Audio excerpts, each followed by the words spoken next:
How did the two teams displaced by hurricanes or by incompetent ownership group fare in their home openers away from old cities or old ballparks? Well, checking on the Rays and A's and how their home openers went.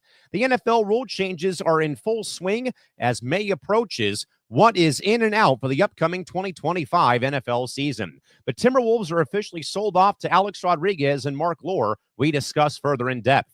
The FIFA Women's World Cup is coming back to the States in 2031 and possibly the UK in 2035. And our three press clippings include Flau'jae Johnson staying at LSU, while March Madness men's basketball viewership dips, and the Jets offer employees buyouts after another dismal season. That and more on Press Row to kick off April, right here and right now.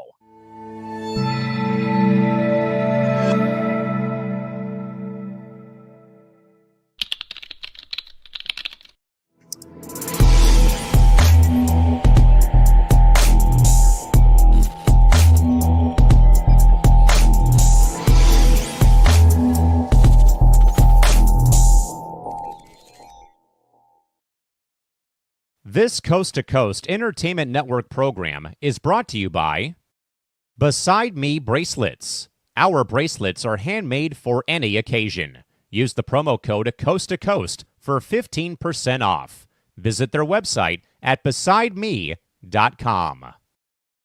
Suzanne's Paparazzi Jewelry. With 24-hour shopping available, use the code 160920 and show her some love, like she showed us.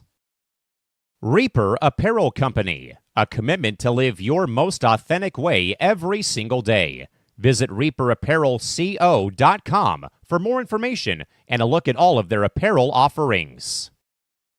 And by Good Day Embroidery, your local source for custom embroidery, screen printing, and more. Log on to gooddayembroidery.com for more information.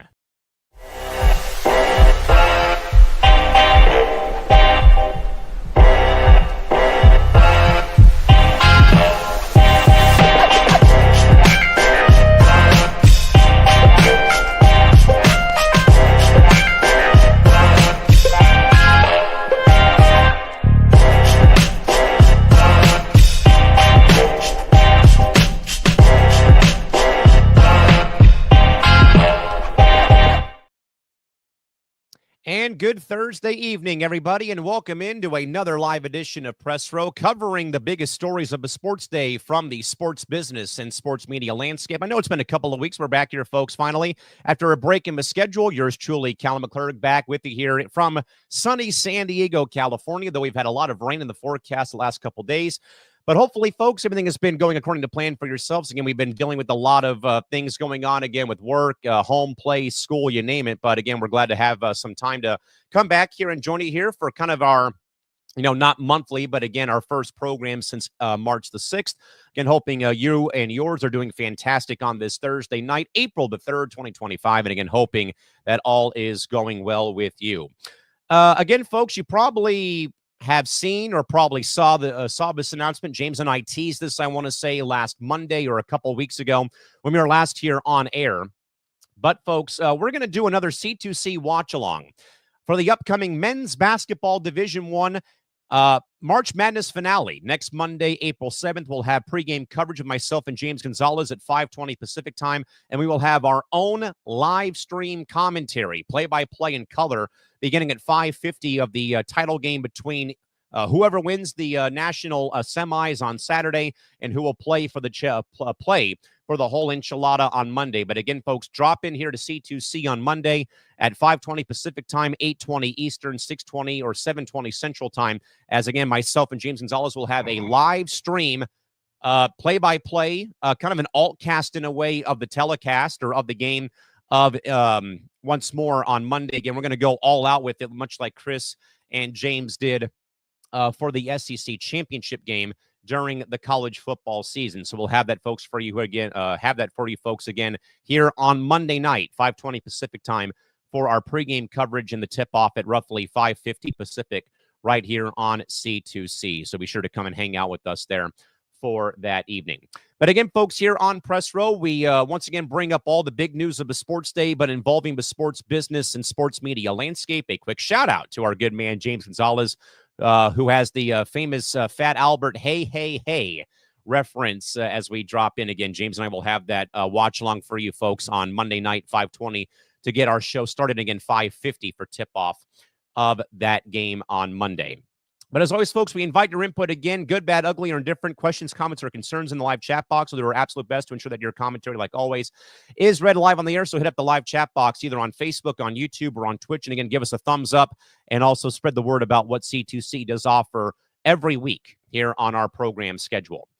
With that, folks, in mind, moving into our bulletin board, we have not one but two separate home openers to recap about how things went for both the Tampa Bay Rays and the Oakland, or the Athletics up in West Sacramento. Let's start things off real quick, folks, over with the Rays. The Rays, of course, kicked off their season at the Yankee spring training facility due to Hurricane Milton damage from their usual home ballpark when they faced the Rockies last Friday. But more importantly, though, the Rays, again, folks, as we have talked about, though, the last several weeks here, they withdrew from a $1.3 billion deal for a new ballpark in St. Petersburg, adding to existing pressures from their temporary relocation. Pinellas County Commissioner Chris Lavalda is now seeking, though, that the Rays reimburse them for expenses incurred during the stadium's deal development and the approval despite the deal's collapse. Pinellas County was set to contribute about $312.5 million in public bonds towards this new ballpark, with St. Petersburg City Mayor Ken Welch supporting the reimbursement effort, signing significant city resources on the project. This also includes MLB Commissioner Rob Manfred is urging Rays owner Stu Sternberg to present a new long-term plan for the team's future in Tampa Bay, or even, of course, sell the franchise. The league does affirm, though, its commitment to the area and keeping the Rays in the Tampa Bay area, a huge market, again, which is 11th ranked right now in the media landscape. But as already stated, though, but amidst the ongoing stadium deal fallout, there is now more increased calls for Stu Sternberg to sell the franchise, but the team still insists, though, that they are not for sale.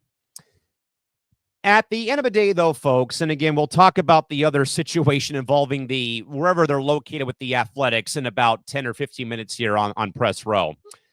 But at least, though, with the Rays, this was at least, though, Tampa Bay baseball fans. This wasn't people coming in from outside to, what we saw with the Athletics on Thursday up in Sacramento. But it certainly, though, brings me back, though, to one point, though, about as we compare these two stories about these two belingering, fledgling franchises. This, folks, is being done right now with the Rays because of Mother Nature. Again, you can't really predict that the hurricane is going to rip the roof off the ballpark. And I have seen some of the Rays games early in the year when they played, Pittsburgh or they played Colorado. And at least the ballpark is filled with people wearing Rays gear. There is that small minority, as we've already heard, though. There was video that Fox Sports shared of the, fans with, sell the team signs, right, directed at the ownership box, at Steinbrenner Field, though. But at least that the Ray fan base is out there. Now, maybe it's more the people who probably don't want to cross the bridge, as James likes to allude to a lot. But more importantly about both these two teams is about the word sustainability. The Rays are playing a lot of games right now at home to try to avoid weather, try to avoid, the weather being, really out of control when it comes to rain or the weather in general.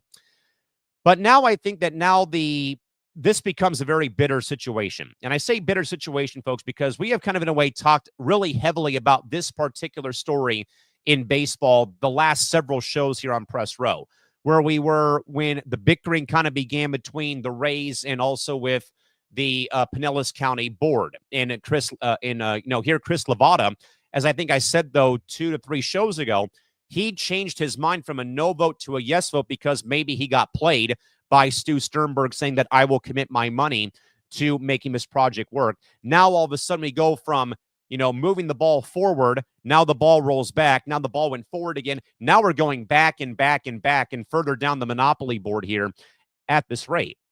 And now I think, though, that it is a fair point. The Rays must be held liable in some way for the wasted time, wasted effort, wasted money, wasted resources, and wasting everybody's time. And I say that because here Pinellas County whips up the bonds. We're going to contribute our portion here. And this was, again, a couple weeks ago when we said, or maybe a month or so ago, that maybe this might actually get done, and obviously, wait till it actually happens. Then, of course, Stu Sternberg pulls out of the deal. And I get, though, that's where we can probably say, okay, now it's time to sell. And I would probably agree with that, folks. But I will say, though, I do think, though, even despite what has gone on, I do think, though, that we should applaud Stu Sternberg for not pulling a John Fisher, and not moving the Rays to another part of the area of Florida or looking elsewhere like the Athletics are. Again, we'll talk about the A's in about 5 minutes here.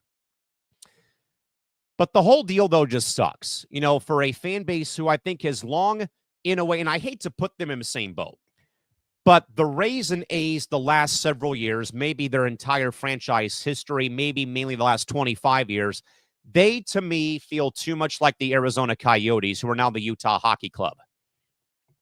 Reason why I say that is either lack of success at one point, flash in the pan success, or never sustaining it. And also not having viable resources at your disposal when it comes to a ballpark or a stadium. Where, again, we're looking here possibly at the last bullet point, kind of bunched up at the very end of the slide here. Amidst the fallout of the deal, there's now more pressure. Again, as we said, though, fans have kind of, in a way, began going the A's route, no city affiliation, sell the team, sell the team. Even then, though, I still think Stu Sternberg gets a pass because he, at least, though, has tried his damnedest. Unlike Fisher and Spanos, they're trying to make this work still, though, again, they walked away from the stadium deal. But so far, I think, though, I've liked, though, that the Rays are embracing their home. Again, thanks to the Yanks for letting them play there at this time. But also that at least, though, that Rays fans are supporting. Again, we'll talk more about the Athletics in a moment because theirs was an absolute circus at their home opener against the Cubs in Sacramento. Regardless, I do think now that the Rays have to be held accountable. That they tried, they made a lot of effort, and then they pulled out of the deal.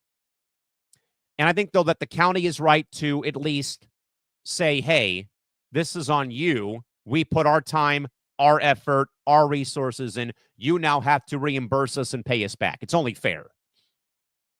It's a lot like when we go out to the bar and we can't pay for drinks. We have to pay our friends back later in the week when payday rolls around. Now this has to happen here with the Rays. Because now you've got the mayor of St. Petersburg supporting this effort. The Pinellas County Commissioner, Chris Lavala. I feel bad for Chris. Here he flipped his vote from no to yes and was on board for this project. Now he feels like him and the county board got stabbed in the back by Stu Sternberg. And it's only fair, I think, when someone doesn't hold their end of the bargain to ask for them to reimburse or pay up their end of the stick. But more importantly, I still don't see the Rays leaving Tampa or leaving St. Petersburg. I know that we have, talked so much about Nashville or Charlotte or maybe Montreal. I still think, though, that the commissioner's office is a lot like Gary Bettman with Arizona, that they are hell-bent on keeping a team in that market. Again, I get, though, that this is the 11th biggest market when it comes to media deals, and they have, the Yankees come there X amount of times every season. The Red Sox go there X amount of times. But how much longer will it be sustained? As people love to criticize me about my Padres spending money on Jackson Merrill yesterday with the 9-year extension. Oh, can you sustain this in San Diego? So why not say that about the Rays? Can they be sustainable where they're currently at? Especially now knowing that this owner has walked away from the table with his tail between his legs and walked away from a proposal for this ballpark. But I do still think that Stu Sternberg deserves some credit. I mean, he at least has worked, though we can probably say, hey, now, no, he's not now, Cal. We have to put him, though, with Fisher now and Spanos. At least he went to the table and tried, rather than just kind of, stringing people along and then saying, nope, we're going to L.A., nope, we're going to Sacramento, and then we want to go to Vegas. But, folks, give me your thoughts here. I think, though, that the Rays have done a pretty decent job with what they have to work with right now. The workman doesn't blame his tools. And I think that they've made it work so far. But, again, long-term stability, I think has to be done with either the Rays are sold to owners who want to keep them in the Tampa area, build the ballpark somewhere else. Maybe they go back and maybe renovate Tropicana Field for a year. Maybe they can build somewhere on that existing property. And I don't know. I really don't know.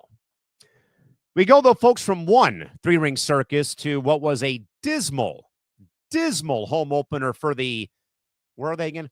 The Athletics. Their debut season in West Sacramento, California kicked off and was full of chaos and was also embarrassing, both on and off the fields of play, as the Athletics got clobbered by the Cubs 18-6 in their home opener. But the scoreline was only part of the trouble that the A's experienced, though. It was also, of course, the first time in 57 years that the A's played a game outside of the Oakland Coliseum. Fans were also chanting, "Let's go Oakland," and also directed the infamous Selva team chants throughout the game towards John Fisher, who, again, had a very, I think, stupid, very, his usual self. We want to be here, but we want to go to Vegas in his meeting.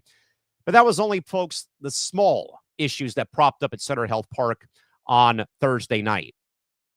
The A's also experienced massive technical difficulties with their television streams, and also the English and Spanish radio feeds also lost their audio for a bit, which included the TV broadcast being overlaid the radio call.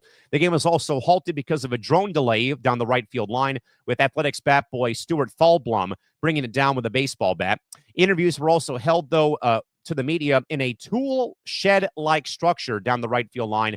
The A's will again be playing 3 years in Sacramento before moving to their new ballpark in Las Vegas, set to open sometime in 2028. It's not just, folks, embarrassing for the Athletics. Sacramento, Oakland, Bay Area, Golden State, whatever you want to call them.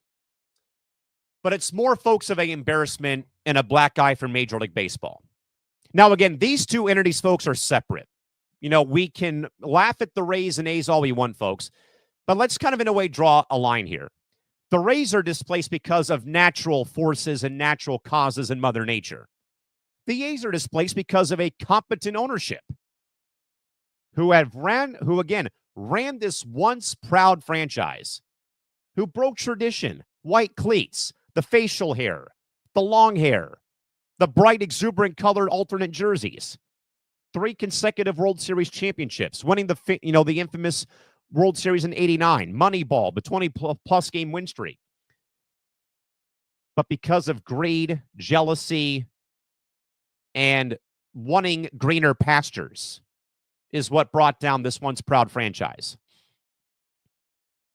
I watched a little bit, I think, of their afternoon game on Wednesday against the Cubs.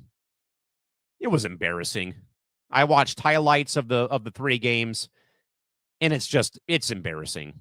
And I think it's more embarrassing for the fact that we have an owner spewing so much sewer water out of his mouth about the intimacy of the ballpark.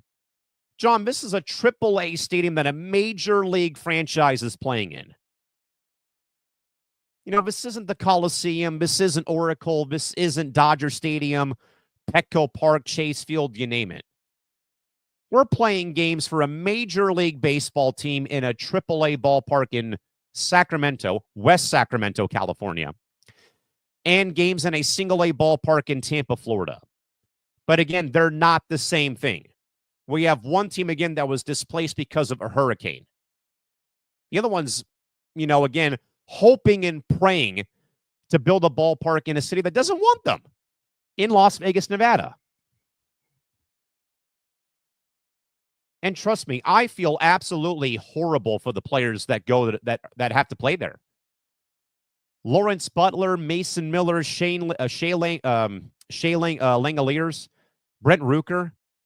Fellas, y'all don't deserve this. You guys do not deserve to be playing games in a AAA ballpark.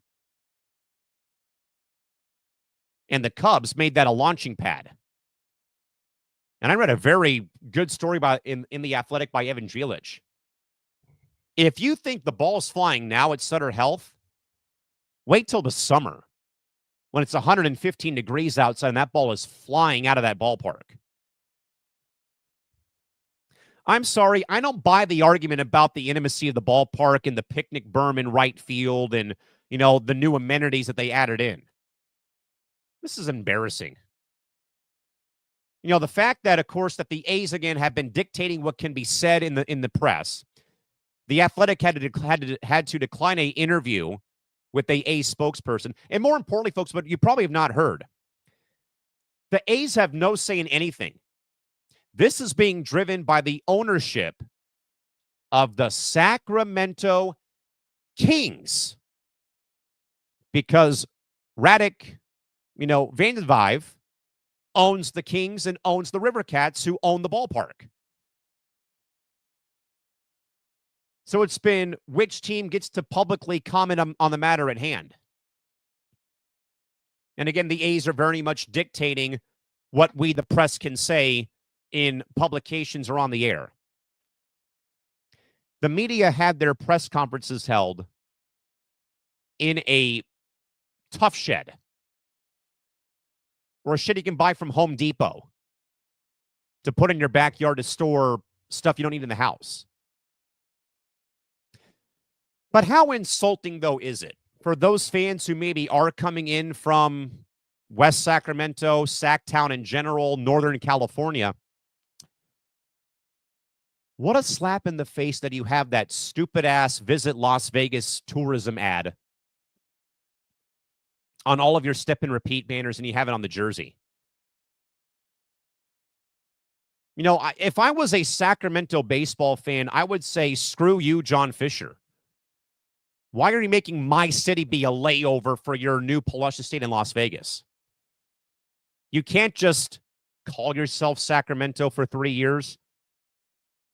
I'm not saying you had to put Sacramento on the jersey. I know you had the patch for him with the Tower Bridge. But at least give yourself a location, not just the Athletics or the A's. And I, folks, absolutely enjoyed and loved Dwayne Kuiper and Jesse Agler, how they would call them Sacramento, just to, like, in a way, needle the organization. It reminded me so much of my idol, Ted Leitner, when he first came to San Diego and worked at Channel 8 News here. When he would walk by to go to the sports desk, and the producer would tell him, Ted, get out there and piss him off tonight. I personally love it. Because there is no telling, folks, even for me, how many times I've still called them the Oakland Athletics or call them the Sacramento A's. So this will be a 3-year, 3-ring circus and an absolute crap show. And please don't try to sell me on this. Well, Sacramento can prove they can support a Major League Baseball team. When you're drawing about the same amount of people as a minor league hockey game in San Diego of between 10 to 12 to 13, 14,000 people, that's not saying a whole lot for Major League Baseball. Yes, we can say about the intimacy and, the feel of the small ballpark. Come on now. Seiya Suzuki did not deserve to play 3 games there for the Cubs. Again, Lawrence Butler, Brent Rooker, Mason Miller, Shea Langoliers. That A's team does not deserve this treatment for the next 3 freaking seasons, maybe a 4th. And I'm glad the Padres go there next week to get that trip out of the way. Next Monday, Tuesday, and Wednesday for 3 night games before they come back home to San Diego. Because I just want to get those games out of the way. Because it's just embarrassing and it's a slap in the face. And I totally get why fans, aren't really embracing the A's if they're a local in Sacramento. Yeah, I have family who lives in West Sacramento. I have an aunt and cousins who live up there. They're River Cat fans. And they happen at the time to support both the Giants and the Athletics as they're both in the Bay Area. But I think now they probably lean more towards the Giants because of how the A's have stabbed Oakland in the back. I mean, who would not want to chant, "Let's go Oakland"? You've been doing it for how long as an A's fan if you're an A's fan who went to the game? And just reading the commentary in The Athletic over the last several days from Evan Drielich and other writers, Sacramento sports fans are just like very mixed. They're almost in a way like, I don't really care. I know that they interviewed a family who's like, yeah, we're going to go because we used to go to A's games in Oakland, but now they're closer. That part I understand. But for the average Sacramento sports fan who is a diehard, live and die with the Kings, and probably is a fringe baseball fan because of the River Cats, I heard from Evan Jelic that a Uber driver is a bigger fan of the AAA soccer team, Sacramento Republic. They care more about soccer than they care about the Athletics being in Sacramento. I think it would go Kings, Sac Republic, River Cats, A's. Because the A's aren't fully embracing Sacramento. It's nothing like the Angels embracing Los Angeles when they've been in Anaheim since 1966. And the Angels never announce Los Angeles when they play at home. It's always like the A's. They're just the Angels. Literally, all the A's had to do was just add Sacramento to their name. They could have kept the jerseys that just read Athletics like they did when they moved. But in the grand scheme of things, though, folks, this is a major, major nightmare for Major League Baseball. But again, once more, two separate entities. One team, natural causes, hurricane. Cheap, incompetent ownership is the other one. That's the A's. More importantly, I think it'll be embarrassing for the A's, sadly, when their ballpark has more visiting fans. To me, it feels a lot like what Mavericks games are right now because of them trading Luka Doncic. There'll be more Yankee fans at Sutter Health and Red Sox fans and probably Padre fans and Dodger fans, Mariner fans. Those who have traveled to games or those who are fans of different teams who will travel to these games on the road. Is that really what John Fisher wants? Is he wants more visiting fans to watch the visiting team, like the Cubs, beat the living daylights out of his ball club 18-6 and hit homer after homer after homer?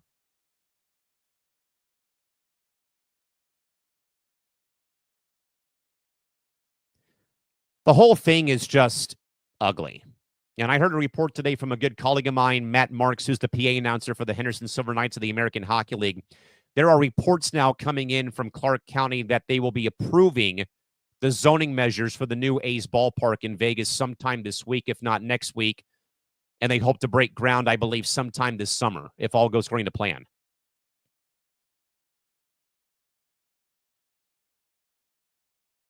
I know, folks, he was a franchise great, but the A's, I think they need to stop honoring Ricky Henderson. I get he was a franchise icon, but he never once played foot in a AAA ballpark, for God's sakes. That is a lot, folks, like a recent interview given by Gary Payton Sr., who said he would not want his jersey to be retired by the Thunder. And he said it plain as day. I love Oklahoma City, no disrespect, but I never played for you. And I would not want to have that honor bestowed upon me. It's got to be in Seattle. And I get it, though, about, Ricky played for the team, though, and stuff, but it still feels like a slap in the face. It still does. And then all the other problems, folks, the radio feed cutting out. Okay, that's a one-time thing, and I'm sure, though, again, that they're trying their hardest, though, with that first game to get all those bugs out of the way.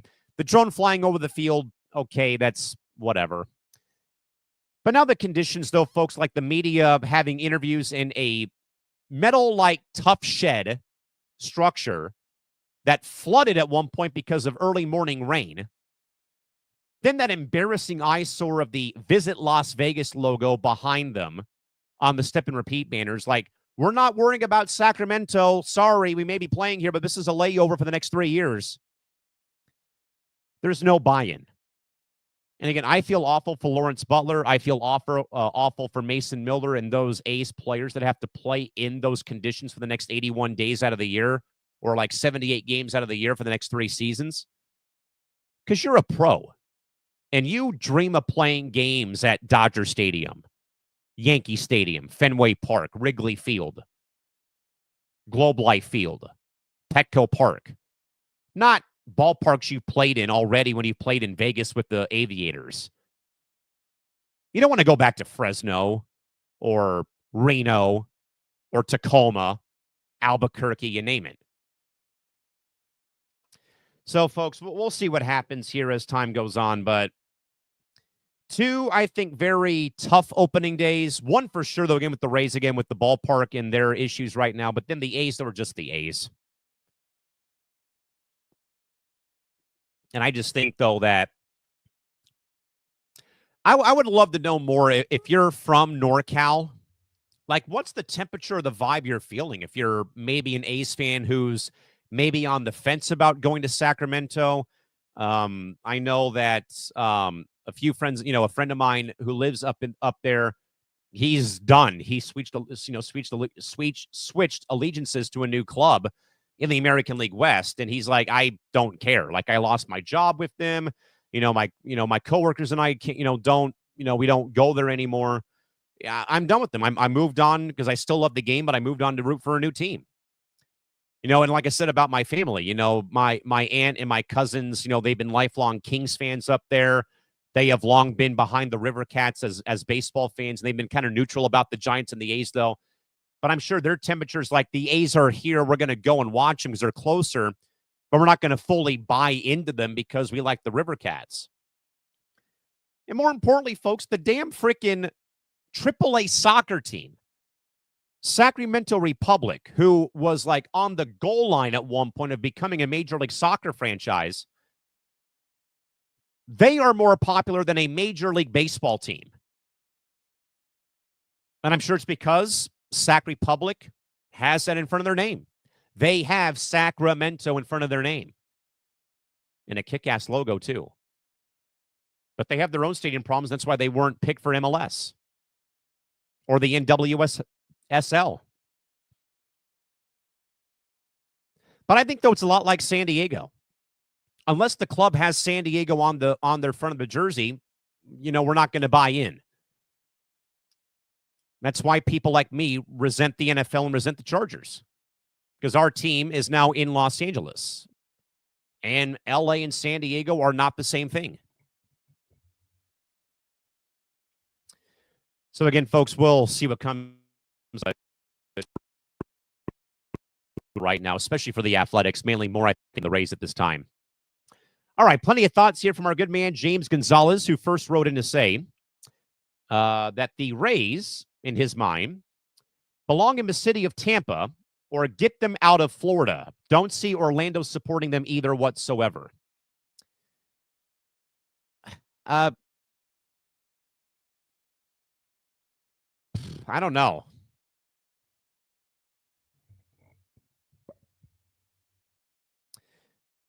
I think, James, it will have to boil down. Is there another owner out there who wants to buy this franchise? I know that I've made calls for the Lightning to maybe buy the Rays. Maybe it's someone else, but I think Orlando, James, is more of a tourist destination. I know they have the Magic and the Orlando Solar Bears of the East Coast Hockey League there. I think that with Pat Williams passing away, that dream, sadly, pun not intended, though, is probably dead for the Rays to go to Orlando. But I also think, James, that the Magic already have a good thing going on, as do the Solar Bears of the East Coast Hockey League of AA hockey. I think it's going to have to be James Tampa. I don't see them moving out of the state or moving out of, to Orlando or whatnot. But we'll see, though, what comes out of that. James also says, watched a few of the A's games this week. Fields seem dark. Feels like the actual team has been relegated to AAA. Thank you. James, just imagine if you're a guy right now for the A's in AAA Vegas, where the A's are supposedly going in 3 years. You get that phone call. You're going to the pros. You're going to the show. But it has to be an empty feeling. Great honor, yes. But you're playing games in a ballpark you played in before when you were already in Vegas when you go to Sacramento. So, James, let's call it what it is. They are a quadruple A team. Quadruple A works better than Triple A if you ask me, but I agree. James further buries John Fisher. He says, Cal, do you remember when John Fisher said he wanted to see Aaron Judge hit bombs at the minor league ballpark up there? Yes, I do. Again, James, that is just embarrassing. What fan of a franchise, James, wants to hear an owner or their owner applaud a opposing team that they play against, 6 times or 7 times a year? That is such a bad look. And I know John Fisher doesn't care about his looks. Neither do I. I know my hair is getting grayer by the day. I don't care. It's my hair. But that is just an idiotic statement for an owner in power of a franchise to say that he wants to see a player on the opposing team hit home runs against the team that he owns. That smells of treason right there, for God's sakes. James further agrees or says, Cal, I hope they don't break ground in Vegas. Nobody's going to care about the A's being there. As much, James, as I think, and I agree, I think they're going to. I think baseball, James, wants the market. Sadly, I think they do. And James, will agree with you that no one will care because, like I said about Sacramento, James, Vegas won't wrap their arms around the Athletics. They don't want the A's to come. They want their own team. Now, again, the Raiders were the exception to the rule because the Raiders have a following. As you know, James, being a part of Raider Nation or the Silver and Black, they will travel wherever the Raiders go. And I know that the Vegas Aces came into in the WNBA from San Antonio. They've got championships, though. And they've got they have a hell of a selling point with Asia Wilson. And, of course, James, there's the ruler right now of Vegas sports. It's the Vegas Golden Knights.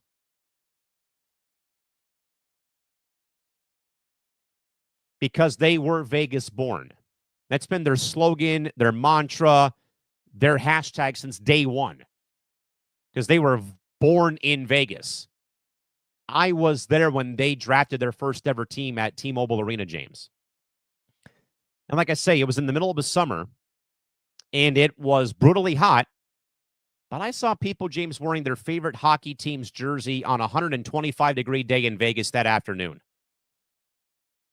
And it just proved to me that Vegas wanted hockey. I know it's about my theories or my thoughts that, hey, this helps with off-season tourism when it's not summertime, and it's a good, and it's a place to go, and it's a massive following. They have a championship, and they've been great their whole entire franchise history. But I guarantee you, James, no one in that city who's a Vegas native will give a flying you-know-what about the Athletics. As far as I'm concerned, Vegas is Dodger Town.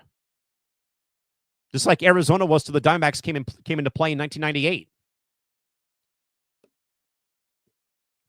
Again, James, that kind of goes back to my point earlier on in the segment. There'll be more visiting fans visiting Vegas to watch their baseball team play, much like how it is right now in Sacramento. So it's either you lose John Fisher or you lose John Fisher. What do you want? Do you want the L in Sacramento or the L in Las Vegas? James further agrees that he's got to admit that it was great, or he loved seeing the A's play outside for once. It was different, to say the least. And I know, like I said, though, James, I want to say earlier on in the offseason, that would be a transition for those players to get accustomed to playing 81 games amongst the elements of the weather, the wind, the sun, you name it. And yeah, it's different, and I think that they've embraced it. Again, James, like I said, though, these are two separate entities, James. We have one team in the Rays who I know that they've had problems. But their owner at least has tried his hardest. Though, again, he walked away from the deal to keep the team there and try to get something done. But they were affected by a hurricane, natural forces, aka something out of their control. Can't sadly control the weather. This three-ring circus in Sacramento is on pure arrogance, jealousy, greed, you name it, with John J. Fisher. James further says that the Raiders, other from money gain, have failed in Vegas. I mean, on the field, James, on the field for sure they have. Without a doubt, James, I agree. But I still think, though, that Vegas for the NFL, a Super Bowl going there, I believe, fairly soon, if not already happened. WrestleMania is going there in roughly 17 days for their two-night event at Allegiant. Final Four is going there, I want to say. CFP is going there pretty soon. It's worked out, I think, for the Raiders, despite on the field, though, but off the field, business side, BINGO, and bingo was his name-o. Absolutely. Speaking of the NFL, but of course, folks, this is the usual time where we talk about NFL proposed rule changes, but the NFL has delayed a vote to ban the ever-controversial Eagles tush-push quarterback sneak play, primarily due to ongoing discussions over language and fairness concerns that the Green Bay Packers laid out earlier in this offseason. Green Bay led the charge, citing safety issues, and no injuries were reported from the play last season. The Eagles, successful users of the tactic, opposed the ban, no surprise, but the topic may resurface, though, at the upcoming league meetings in May. 16 teams did not support the ban, far short of the 24 votes needed to make it official. Other rule changes and proposals that are laid out right now is a kickoff touchback rule approved, with the ball now going to the 35-yard line, up from the 30 on a touchback. The onside kick rule change was rejected and still will stay in the fourth quarter, but will be reviewed again come May. Overtime rule may be modified, where both teams are guaranteed one possession on the offensive side of the ball in regular season overtime, and maybe the clock going to a 15-minute overtime session. Defensive holding proposal was rejected for automatic first down staying put. Playoff seeding change has been tabled by the Lions, proposing to seed purely by record, postponed until at least May. And the kickoff rule impact is expected to reduce injuries and also increase return attempts by 70%, encouraging teams to accept returns rather than take touchbacks, and aimed at restoring the kickoff as a more strategic play come games being played. Can I just ask the American football audience from Mr. Anti-NFL, is this commonplace where every offseason there's one team bitching and moaning about why a team won a game over them because of this or that or whatever the rules may be in place? Because I do feel like the last several years, though, that we have seen a lot of rules being put on the table because a team that got hosed in their mind by the rules or languages in the rule book, they feel like they got screwed over and lost a playoff game to the Chiefs or to somebody else. Now, I get, though, that Green Bay has a right to, protest and cry foul. And I agree, though, about the safety issues with how the play is run, but no one got hurt, so why are we barking up the tree about it? Now, again, this will be brought up again in May, where they would need to get 24 votes to approve the ban, though, but right now it seems like they're not going to be anywhere near at this rate. For the other rule changes in proposals, let's go to the touchback rule. Big deal. I mean, I get, though, I do understand, though, what the NFL is trying to do with the impact of the kickoffs, where guys might get blindsided. Guys might do this or guys might do that. But it has to, in a way, maybe in my mind at least, maybe made the game a little bit boring because you don't have that excitement like Devin Hester or Darren Sproles running back a kickoff for a touchdown. I still want the onside kick to be at the team's will. I don't like that you have to tell your opponent your strategy when you're down by a point, maybe you're down by 3 late in the game. That needs to go away. I get, though, about concerns of safety and stuff, but again, you can't be spilling secrets. I don't like that whatsoever. Overtime has to be addressed. There's no other way to put it. And I think, though, that regular season overtime is whatever. Playoff overtime, though, needs to be the one that's talked about more. I think that needs to be where you have to guarantee at least one offensive possession come playoff time, and it has to be a 15-minute quarter. Now, again, I don't watch American football, so I can't tell you what the rules are. But I do know that regular season OT has always been a constant talking point over the last several seasons, if not longer.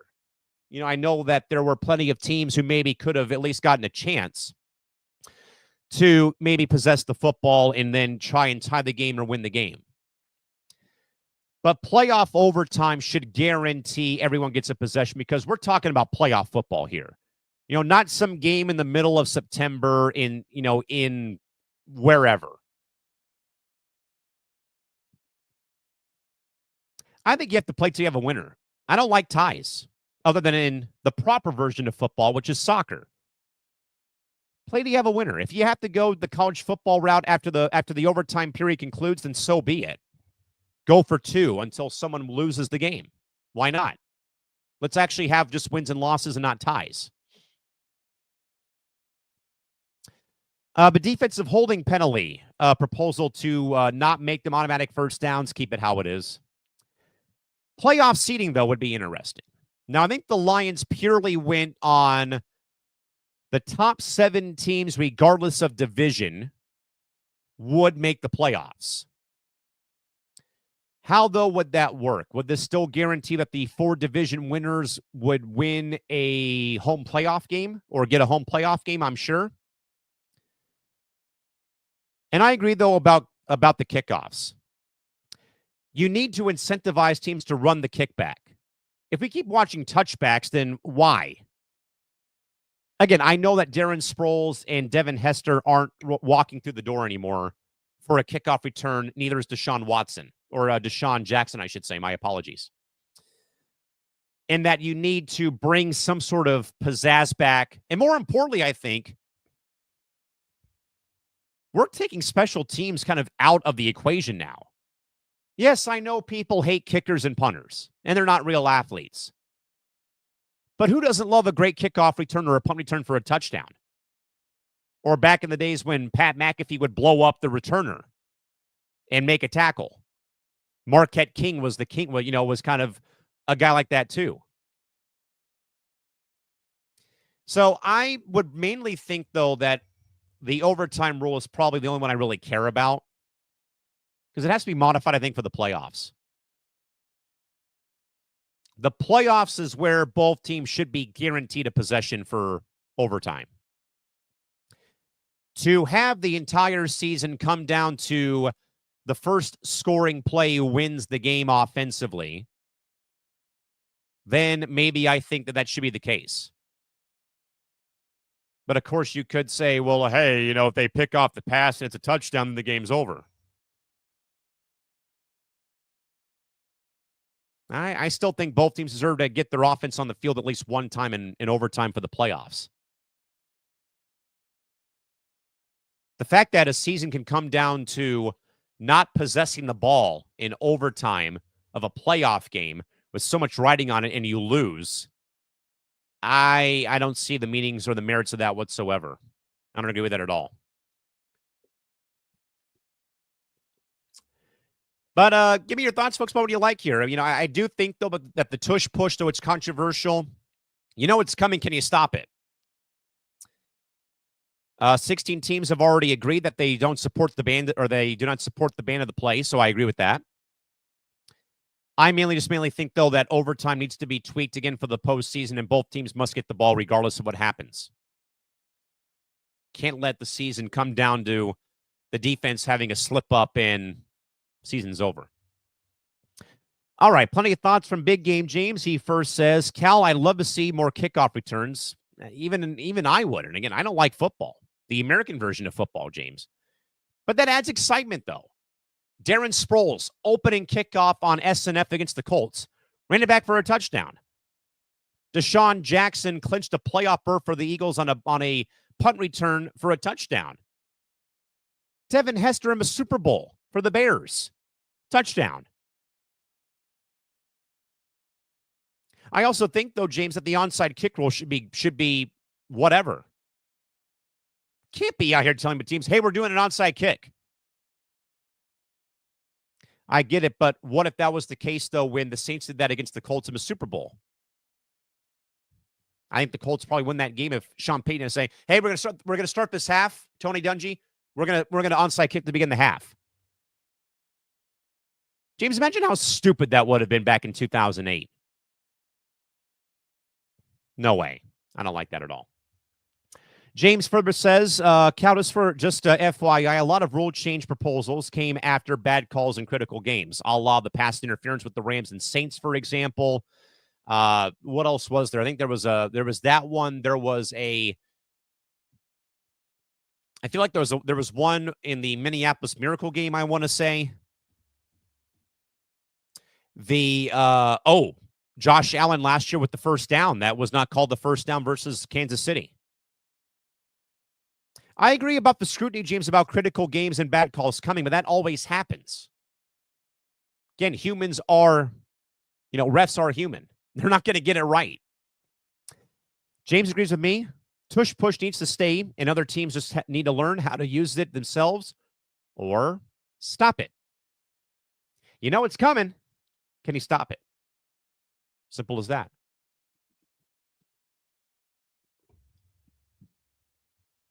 James Ferber says that he agrees regular season games should not end in ties. Remember, the NHL changed it too? Yes, they did. They went to win, loss, overtime, or shootout loss in the column, not WLT. They now go WLO/SOL.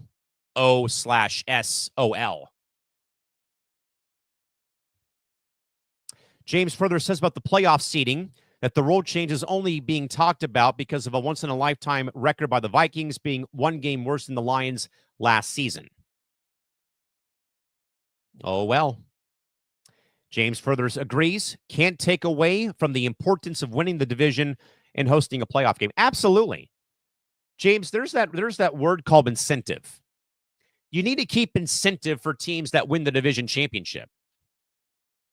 That's why baseball went their route of adding in one or two more or three more wild card teams. Because that still gives the division winners a incentive either for a bye or home field if they are the 3 seed to play the lowest ranked team that made the playoff field. You know, the NBA still does it by division, which I think is right. I know there was an argument a long time ago about 1 through 16, regardless of division or conference. No way in hell that would happen. And then the NHL went the top 3 of each division and 2 wild card teams, regardless of their division. But you have to have incentive for those top teams to play for something. And that is hosting a playoff game a la home field advantage.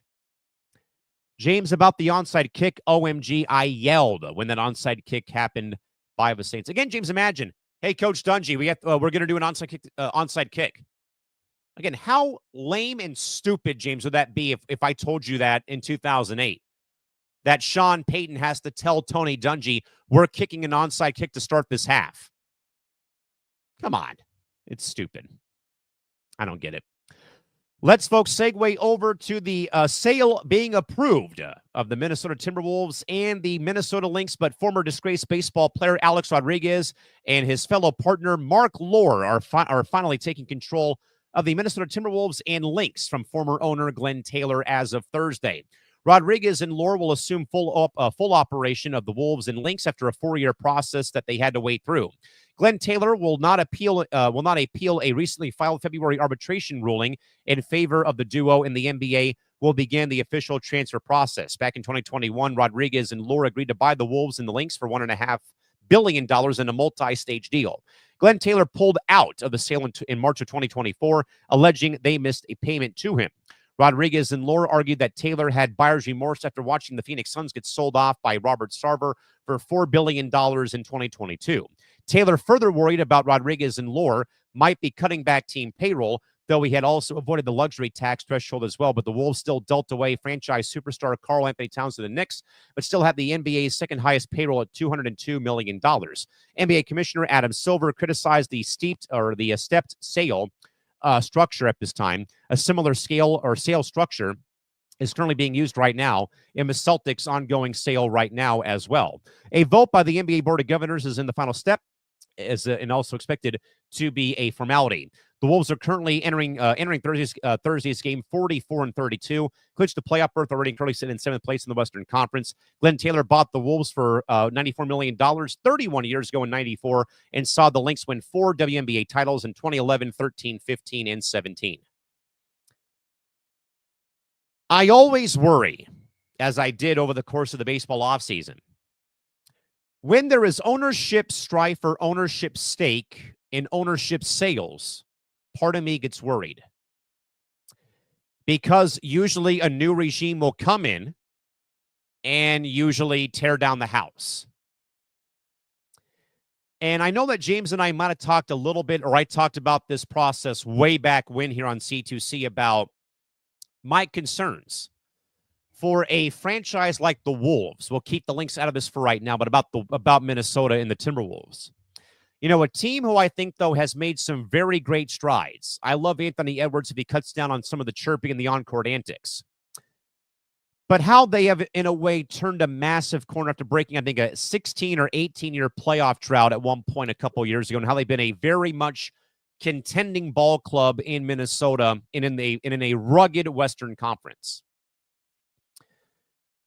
But I get, though, about Glenn Taylor maybe being a little bit remorseful because of what he had saw with this team, and again, about how the Suns got sold to Matt Ishbia for $4 billion. However, though, I'm still a little bit, concerned. A-Rod and Mark Lore coming in, their first move was to slash away payroll and, again, trade away Cat.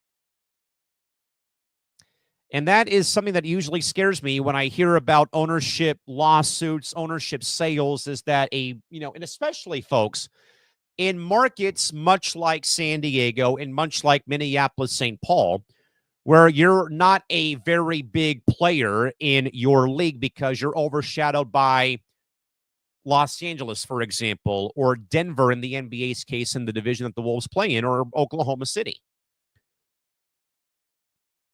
But just the fact, though, that Cat not being in a Wolves uniform just doesn't feel right to me, if you're catching my drift, because a thing that I recall Peter Seidler saying before he passed away, and in wake of them re-signing Jackson Merrill to that 9-year extension on Wednesday, is that Peter Seidler's vision was not just about winning the World Series for San Diego and for the Padres, but it was so people that are Padre fans, like yours truly here in studio, could watch a ball club and have star players to watch for decades, like Machado and Tatis and Bogarts, Cronenworth, Joe Musgrove, Yu Darvish, and, of course, now Jackson Merrill for the next 9 years. But, again, that franchise, too, has been in their own leadership and their own litigation with the lawsuit by Peter's widow, Sheil, earlier this offseason. And that, to me, kind of was like a little bit scary, much like this year with the Wolves. If the Seidlers ever sold, we're going back to the 90s Padres. From my perspective, they would have traded away Machado and Tatis and Bogarts and Merrill and ate all that dead money. And we'd be back to watching the Padres of the early 90s with just AAA players, a la the Dallas Mavericks, with the G League roster from the Texas Legends because they dealt Luka Doncic. But I also think, though, that A-Rod and Mark Lore won't be stupid. Now, yes, they made that trade, though, for Cat. They got a damn good ball club, though, still, that's led by Anthony Edwards, and who's already got a spot in the postseason. They're already clinched. They're already in.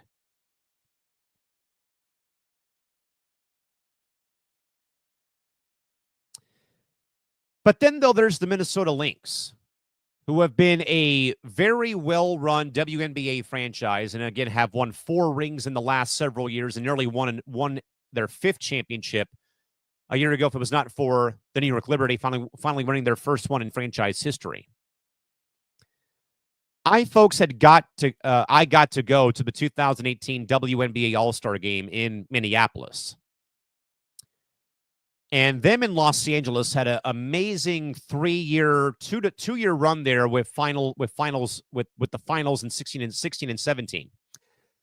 And I had been wearing my LA gear, being a Candace Parker fan, around town. And I got a lot of, funny looks. I had one guy, jokingly tell me, "Tell you what, my man, you got a lot of cojones and a lot of, balls to wear that shirt and that jersey in this arena." And we both laughed it off and had a, good laugh about it. But the passion for Minnesota Lynx basketball in Minneapolis is just amazing. It's a lot like San Diego. all you want to see is your city have a winner. And that All-Star game I went to was sold out. I'm talking 17, 18, 19, 20,000 deep at Target Center. And that is a very great basketball market. Not just the Lynx, but also for the Wolves and what they have built in Minnesota. And you hope that A-Rod and Mark Lore continue what has been built by Glenn Taylor. You know, that was the thing I heard all offseason in San Diego after Peter passed away in 2024 with the Padres, is we are going to continue Peter's vision. Now, obviously, that was kind of a wrench in the plans this offseason with the lawsuit and the very public, battle of war of words between Scheel and the brothers, and now John Seidler being approved as the new control person. Yet we got Jackson Merrill locked up for 9 years. So despite all of the offseason concern, hey, look, John Seidler just signed Jackson Merrill to a 9-year extension. And still, in a way, continuing what Peter Seidler had wanted to build in San Diego. So you hope that A-Rod and Mark Lore come in, and please don't put your feet up on the furniture and don't break the curio cabinet. Keep this team together with what they're doing. Add more for the Lynx. Queen Fee needs some more help. Keep Callan McBride around. You've got a great core there with Collier and Williams and McBride. Add more to it. They're a bona fide contender year in and year out in the WNBA. So come in, but don't wreck the furniture. Don't break the curio cabinet, and turn off the lights when you go to bed at night. Simple as that. Couple of thoughts here real quick from James Gonzalez. He first writes in that Wolves fans who have long suffered are happy but cautiously optimistic about the sale. I agree, James. You have to be cautiously optimistic, a.k.a. proceed with caution, because now again, James, you just quite don't know. Now, James, they could probably be like John Seidler and lock up into a long-term extension, for example, and everyone would love it. Or they somehow make a very big splash of a trade, and that keeps people locked in. Which is why I think, James, that now, like a lot of the bad rhetoric about the Padres ownership issues right now was all put to rest on Wednesday when they signed Jackson Merrill to that 9-year extension. That they are continuing what Peter Seidler built before he passed away. Again, you hope that now that this ownership group led by A-Rod and Lore can continue what Glenn Taylor and the Wolves and Lynx are all about. The Wolves are about competing right now to continue to climb the rungs of the ladder of the Western Conference. The Lynx are trying to contend still for their 5th WNBA championship with their core of Nafisa Collier, Callan McBride, and Courtney Williams, and so on and so forth. So I agree, James. I'd be happy and cautiously optimistic. That's kind of how I feel now as a Padre fan, though I was very much, James, doom and gloom back in January, to doom and gloom to what the heck's going on. Jason Hayward, Yuli Gurriel, Connor Joe, Pavetta, Kyle Hart, okay. Oh, 7-0 start to the season. Best start in franchise history. Oh, Jackson Merrill, 9-year extension, $135 million. That can be bumped up to $205 million. The vision is continuing. Same has to happen here, though, with the Lynx and the Wolves. James further says, Cal, this probably also means now that Kevin Garnett's jersey can be hung from the rafters finally at Target Center. It's long overdue. I think right now they have Flip Saunders' jersey up there because he was a player and coach for them who passed. I think they honor George Mikan and some of the Minneapolis Laker players, too. They got a really cool statue, by the way, of George Mikan in the lobby of Target Center wearing his Minneapolis Lakers jersey, doing his famous left-hand hook shot. But yeah, long overdue.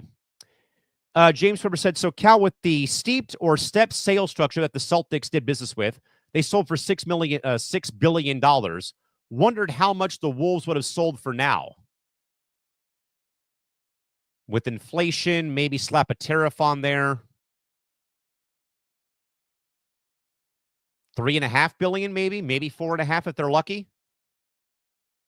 I wonder, James, if Marketplace has to deal with it again with Minneapolis, Minnesota, cold weather.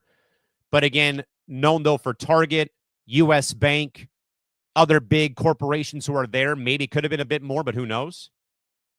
But again, folks, the Wolves officially confirmed sale is at the goal line now for Alex Rodriguez and Mark Lord to take over operation from Glenn Taylor sometime, hopefully, before the year comes to a close.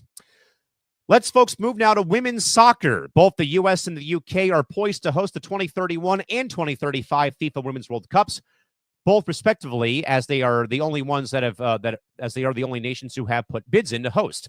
FIFA confirmed that no other countries are in the running right now following the application deadline. The tournaments will continue to support or expand, with 48 teams expected in 2031, with a format vote will be held next year, but bids are essentially uncontested for the U.S. and for the U.K. Right now, the U.S. is expected to host in 2031, possibly with Mexico included in the joint bid. The 2035 one would go to the U.K. with no competing bids. FIFA President Gianni Infantino confirmed no other valid bids were submitted by the deadline as of Thursday. China was previously awarded and expected or interested in 2031, but was ruled out as only CONCACAF and African nations were eligible to host this round of the games or the World Cup. The World Cup field for the women will also expand like the men's one will in 2026 from 24 to 36 teams in 2023 and will increase to 48 teams come 2031. English FA CEO Mark Bullingham emphasized the significance of hosting the World Cup in the UK for the first time since 1966. The US last hosted in 2003 and also hosted a course in the famous year of 1999. The 2027 Women's World Cup will be held in Brazil with 32 teams. Netflix has the rights right now for the U.S. rights in 2027 and 2031, with Fox airing the Women's World Cup currently since 2015. We are, folks, months away and a year away from the Men's World Cup being held across the U.S., Canada, and Mexico next year. I do think, folks, it's long overdue in this country in 2031 because of, I believe, the success of the U.S. women's soccer team. But as I usually say, the rise in popularity, whether you want to agree with me or not, the rise in popularity of women's sports on television and across the map. More importantly, though, when Team USA's women have been one of the best soccer-playing countries of all, it's only fair that the World Cup comes back here after a near 2003. So we're talking about in 2031, that's going to be 28 years, I believe, since they last had the World Cup here. And I also don't mind the joint bid effort because I think, though, what that does, that takes a lot of extra added pressure and extra stress to the plate, though, of the U.S. to find stadiums to play games, accommodations, travel, hotels, you name it. Where, again, that's why I think that we have that joint bid in next year with the U.S., Canada, and with Mexico to kind of a way alleviate strain maybe on travel or on certain things as time does go on. And more importantly, for the UK, they've not had it since 1966 for the Women's World Cup. And I also agree, though, that it's only fair, though, that if we expand the men's tournament to 48 teams or however many nations it will be next year, that the women have to also keep up as well. And I also think, though, that with where women's soccer has gone now, that the world is now catching up, much like in basketball. You know, it's not just Team USA and Brazil and England and Japan now. Canada's becoming a force. Other small nations are becoming forces now in women's soccer, which is so great to see, though, is healthy parity and growth of the sport across the game. And again, a 48-team field, though, again, will add, obviously adds more, though, but again, also adds to the rising popularity of women's sports right now and for women's soccer. Earlier on Thursday, the USD women's basketball team, my university, announced their new head coach in Blanche Alverson, who comes to us from Georgia Tech. And all I really heard in Blanche's press conference was about how women's sports has grown. Again, the women's Final Four is coming up, with UConn and South Carolina, the usual suspects being in there as well. And then some new faces like Texas being in there, for example, and UCLA being in there. And if it sadly wasn't for Juju Watkins ripping her ACL, we would have had USC, UCLA, Texas, and South Carolina make the Final Four. But where women's soccer's gone, folks, and I think, though, that with Team USA with the women, coming out of that very much uncharacteristic showing at the last World Cup in Australia. Some of the old veterans retiring, the lack of, the team not really gelling that tournament, the criticism from the national media on Fox with Carly Lloyd and Alexi Lawless about the 4-time World Cup champion soccer team. Now then, the fresh start, though, of Emma Hayes coming in. And then all Emma does, though, is win over in Paris. And they win the gold medal. And we really saw that, triple espresso, Mal Swanson, Sophia Smith, and Trinity Rodman, they really grew into their, really grew before our eyes that year, where more of the young kids, though, have really stepped up their game to fill those voids of the veterans. And that Emma Hayes has got that team back on track. And, of course, we can say the same about the men, and they're a whole different dumpster fire right now. Yikes. But more importantly, though, this is just a gamble that women's sports is growing and that they're here to stay. Them going to 48 nations in time is going to be incredible when that tournament rolls around in 2031. And I don't think, though, that we'll see any other competing bids, though. So again, we'll probably see Team USA and the English national team hosting those World Cups in 2031 and 2035 in the next several years. All right, gang, into our final topics here of the night. The very cool press clippings. 3 stories that we cannot get to in their full entirety due to time constraints and, more importantly, to keep the show moving, but also just more cliff notes about what's going on in sports business and sports media. Let's, folks, stay in women's sports, though, and start, though, in college hoops.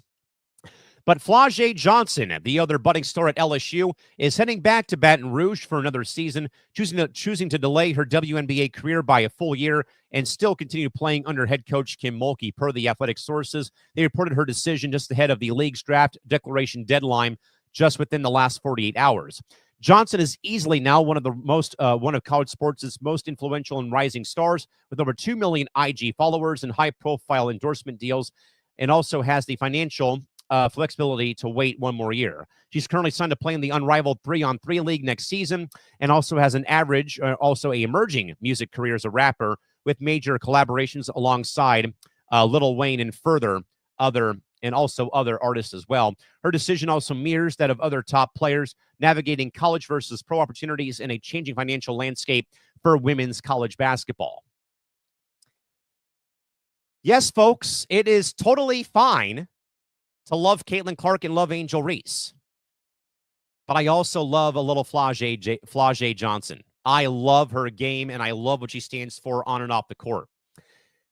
Flau'jae Johnson, folks, has partnered with Xfinity to help cancel debt for up to $5 million with her endorsement deal with Experian to cancel debt for underserved and struggling families in Baton Rouge in the greater Louisiana, in that greater area. And that, folks, is what I think I know a lot of people want athletes to do, is to use their platform in that kind of way. So how can you possibly not like Flau'jae Johnson? And, I recall when Flau'jae first kind of burst on the scene, though, at LSU, mainly for her off-the-court endeavors. I love, though, when we see athletes show their other personas or their, like, an alter ego in a way. I heard a lot about that from my great friend DJ Shauner Nichols, who works for the Milwaukee Bucks and who's actually DJing the Women's Final Four. Shauna always talked about the fact that she was a basketball player, that basketball was always in her DNA, but that her alter ego or her other persona was DJ Shauna, and that she could turn it on and turn it off. I had to laugh. I was at the grand opening last Thursday for the newly named and renovated Reggie Smith softball complex at the University of San Diego. And I saw all of our players, dressed to the nines, their hair was well done. And I told people, please don't give me this narrative that athletes can't look nice and clean up, because we're used to seeing them in sweats and, workout shorts or in T-shirts and their hair's pulled up and they're wearing slides. Here they show up wearing dresses and heels and booties, leather jackets, and they have their hair done very nicely, and they clean up very nicely.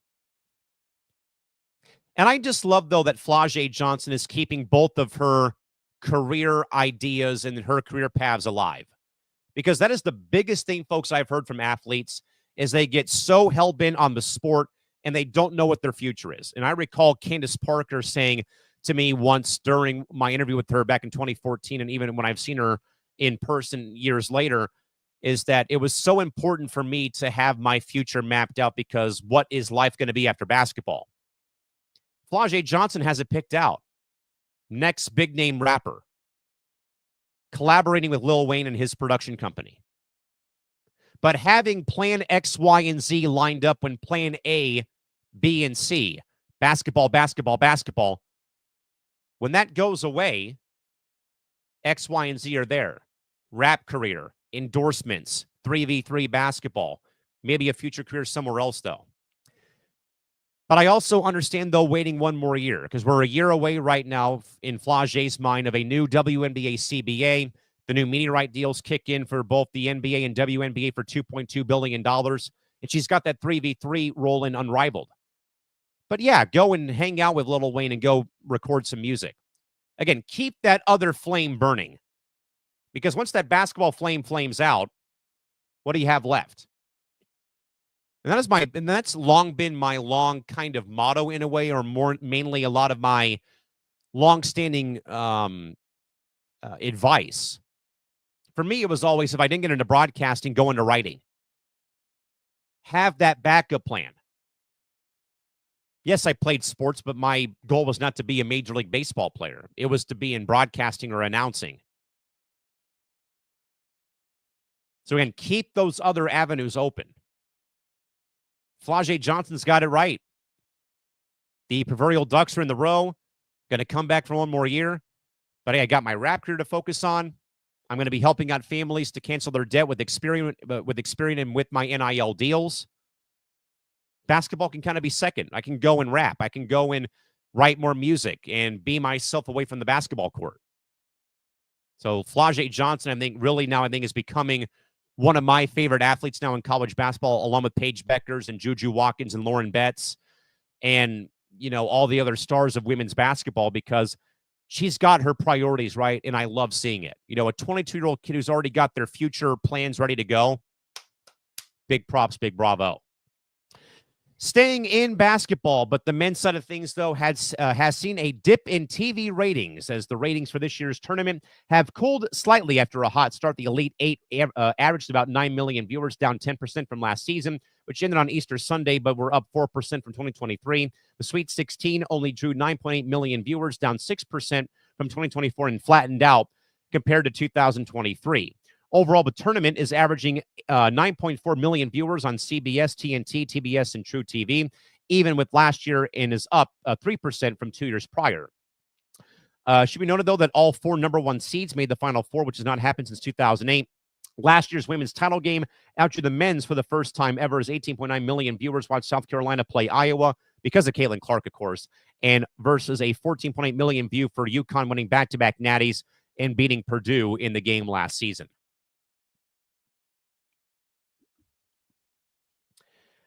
The main compelling thing, though, folks, has been about NIL and the transfer portal being open.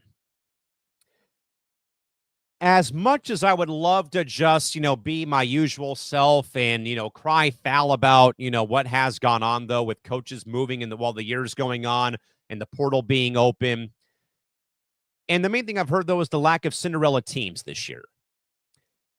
This might be the one year, folks, we probably weren't going to get that because of how stacked Auburn has been, Florida, Duke, you name it. That it probably would not be this year where we would probably see that magical run this year. Arkansas may have been close to that, perhaps. I just think that the only reason I can think of, folks, is just because it's such a grind. Because we all get up so early the first 2 to 3 days to watch all the games from the morning through the evening. There's just so much basketball. I think you probably get burnt out after the first couple of days. And I totally understand it. There is just so much basketball going on, as James said last Monday or 2 weeks ago, that he watched so much basketball he thought his brain was going to explode. So I'm not too worried about the dip, though. I can probably understand, though, about, the lack of loyalty to programs now for players who are now chasing the bag for money, not worrying about school or worrying about athletics. I mean, I could, bark about that all night, but I'm not going to. Because I think, though, it was kind of a foregone conclusion that we would be in this predicament, though, with having Auburn in Florida and, Duke in Houston. So I don't really see like too much of a problem with it. I just think, though, just the bandwidth, the amount of time, though, the amount of games going on is just was way too much. And it usually is, though. And again, I kind of get burnt out after like day 3 roughly of the tournament. I'll kind of mentally check out for a day, still check the brackets, don't see how they're doing. But I'm all in the first 2 days, though. And then like after that, I kind of tail off a little bit, because usually I'm at work and there's games going on and I can't watch the games and, live and die with every shot. But I think, though, that they will go up, though, now that we have the 4 best teams left, obviously, and then, though, watching Duke and Florida and the other, teams that are left, though. So I would not be too worried about the ratings dipping, though. I just think, though, again, that as much as I can, bitch and whine about NIL and, the portal being open and coaches who've been leaving in the middle of the tournament, I get that, and I can, bark about that a different day, though. But I'm not going to lose too much sleep over the dip in ratings, though, because, again, there's so much basketball. We've had great games, though, believe me. But I think there's, I think a little bit of basketball fatigue, though. I do think so. Last but not least, though, folks, the New York Jets, yikes, are still undergoing major changes off the field of play. They're now offering voluntary buyouts of contracts to about 170 employees, with services packages being based on seniority. Team owner Woody Johnson said at the NFL owners' meetings that there would not be any layoffs following the buyout deadline. According to Sports Business Journal, the move is intended to shift organizational culture, not be a cost-cutting measure. This comes amid a very tumultuous, turbulent time for the Jets franchise, which has just ended and endured their 9th straight losing season and the 14th year without a playoff appearance, the longest stretch right now in any major U.S. professional sports right now at this time. The Jets, of course, also had fired head coach Robert Saleh, dropped Aaron Rodgers and Devontae Adams, and hired Aaron Glenn as the new head coach, and signed fringe quarterback Justin Fields to be their new quarterback. Johnson, who was ranked the NFL's worst owner in the Players Association's recent player survey, dismissed the rating by calling it totally bogus. The league also did not comment further on the buyouts of the employees.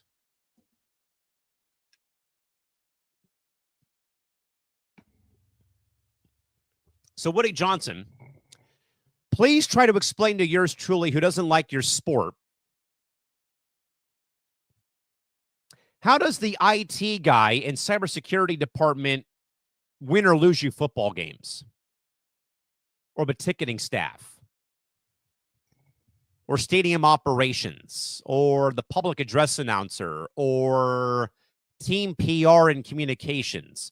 Or the concession stand workers? How do they lose you games, my friend? Because last I checked, we're not suiting up to play for your ball club. That's on Mr. Rogers and Mr. Saleh and Mr. Adams. Oh, wait. They got their servants' papers, too.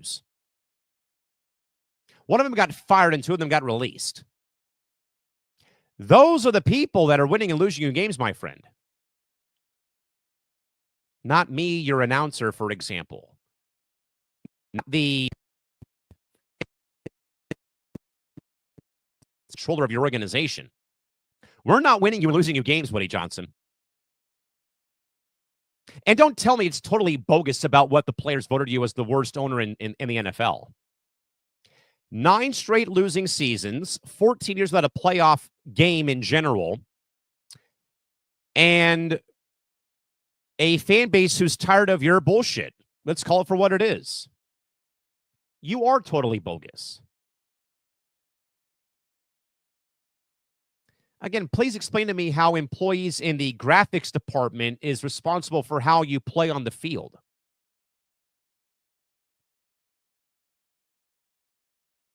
And what kind of organizational culture shift are you trying to accomplish here? The culture is on the fields of play and in that locker room amongst that 53-man roster. Not Joe Schmo who works in ticketing. or John Doe, who's working over in cybersecurity and IT, they're not winning you and losing you games. That's Aaron Glenn's job and Justin Fields' job and whoever the heck your running back and wide receivers are. Not Tweedledee and Tweedledum, who's working over in the business operations side of the organization. You know, not Callan McClurg or James Gonzalez working in media relations. You know, not that hardworking 32 or 33-year-old female IT and cybersecurity representative. She's not losing you games or winning you games. You know, not the head of stadium security. Call it for what it is, Woody Johnson. You're cutting costs because you don't want to pay these people to do their jobs. This is essentially Woody Johnson putting on his Doge hat and cutting out people who waste money for his organization when they haven't done one damn thing wrong to that organization. You know who did do things wrong for that organization? That quarterback named Aaron Rodgers and that head coach named Robert Saleh and that diva wide receiver named Devontae Adams.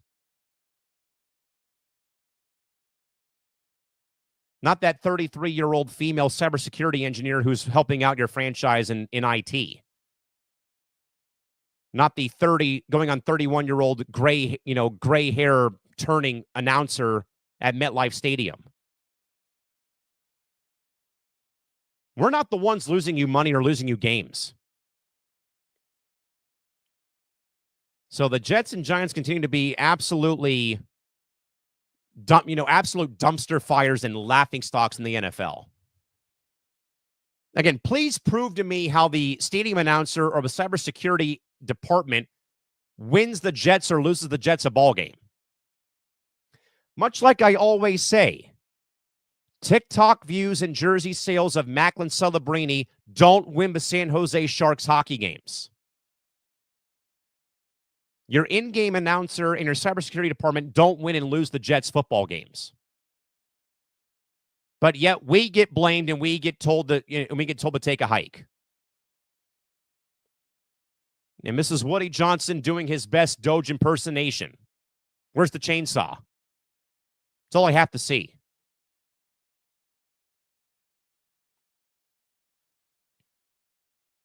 I know it's voluntary buyouts, folks.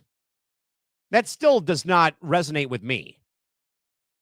That because to save a couple of, pennies and dimes and nickels and quarters and half dollars and dollar bills by, buying out the contracts of employees who've done nothing wrong with on-field play and have their livelihood go up in smoke and flames and mirrors. It's a bunch of crap. Pitiful. Casting blame on people who have no bearing on how your football team plays on the field in that division and in that conference. Again, Woody Johnson, it may be totally bogus in your mind, though, but you're the laughingstock of the NFL. You and the Giants both.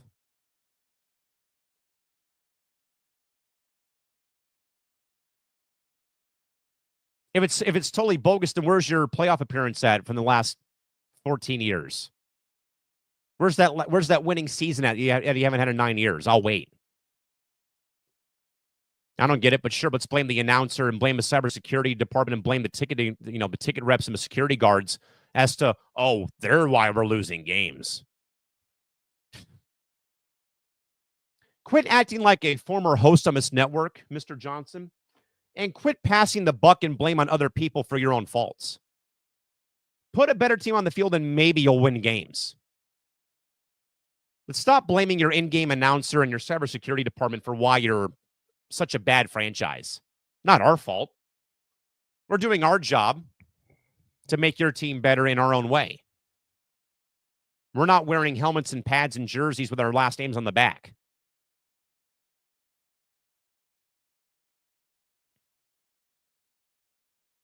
It's ridiculous. But it sadly is what it is, my friends, and that brings an end to our program tonight. James further writes in for our last comment of the night. Jets never have any positive news stories anymore at all, do they, huh?